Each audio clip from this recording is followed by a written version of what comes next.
И к другим темам. Накануне мы сообщали, что почти 200 ребят поселка Билиджи Дербентского района не пошли в школу. Проблема в том, что до учебного заведения им нужно добираться 2,5 километра по железнодорожным путям. Уже были случаи трагической гибели детей. Проблема в Дербентском районе не решалась годами. Какой выход в данной ситуации нашли республиканские власти? В нашем следующем репортаже. Никто не пустит детей в школу.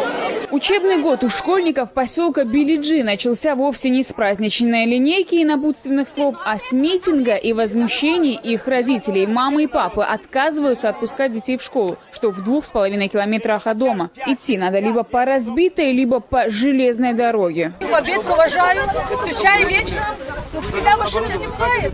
В поселке есть наполовину пустующий колледж. Родители настаивают, нужно отремонтировать хотя бы имеющееся здание. Тогда детям не придется идти по железнодорожным путям. За последние годы здесь произошло более 20 несчастных случаев. В прошлом году под колесами поезда погибла ученица 7 класса. Даже после трагедии руководство Дербентского района вопрос не решило. Мы хотим школу.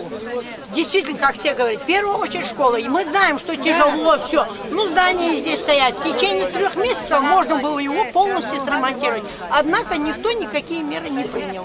На встречу с родителями накануне Дня знаний приехал министр образования республики. Эмоциональный и долгий разговор, после которого родители согласились на компромисс. Дети пойдут в школу, если будет реконструкция здания колледжа. Уже сегодня в экстренном порядке начаты ремонтные работы. Сейчас окна снимаем, все окна, потом побелка, покраска, это полы нейлоном на все классы. Здесь стяжка будет.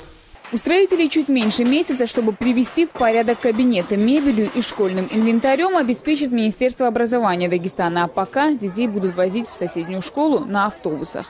Хадижа Мазгарова, Гасан Байрамов, Эльмира Байрамбекова. Время новостей.